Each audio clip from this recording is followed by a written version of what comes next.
In the middle of Beijing, a place of peace and quiet. This is the Chinese government guest house. This is the equivalent to Farm Lee in Dublin. This is where they bring visiting dignitaries. Henry Kissinger travelled here in the early 70s when the Americans were attempting to establish good diplomatic relations with the Chinese, and it's where Micheál Martin has travelled to today.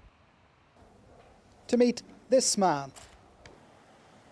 China's Foreign Minister Wang Yi has led a more assertive Chinese foreign policy over the past decade. At his invitation, the Tánaiste here today to discuss the need to foster open trade and relations with the West. Westlife too.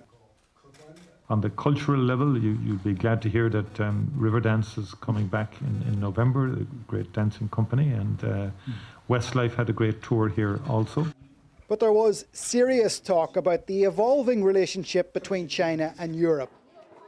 The Chinese fear that European talk about de-risking their economies is an effort to box it in. I was very anxious to put across today was Europe is not decoupling, Ireland is not decoupling. Europe and Ireland are very much up for a strong economic relationship with China. My anticipation is that the summit, the forthcoming EU-China summit, will be very much on the basis of strengthening that bilateral economic relationship between Europe and China. With China's President Xi likely to visit the United States soon, diplomats here in Beijing are detecting a thaw in relations after a very rocky patch. Well, let's go live now to Beijing and Paul Colgan. So a softening in the mood, that's obvious there, Paul. Yeah, that certainly seems to be what the government is taking away from that discussion today, and indeed the discussion that Tánaiste had yesterday. Wang Yi was regarded as one of the original wolf warriors, those Chinese diplomats who went out into the world preaching a very aggressive message to the rest of the world about China's ambitions and intentions. And back in May, Micheál Martin delivered a speech back in Dublin, which came in for quite some serious criticism from the Chinese embassy in Dublin. He was talking about that de-risking strategy that the European Union is pursuing in regards to Europe. But it was very clear today that he wants to put some clear green water between Ireland and perhaps some other members of the European Union who might have a more aggressive stance towards China.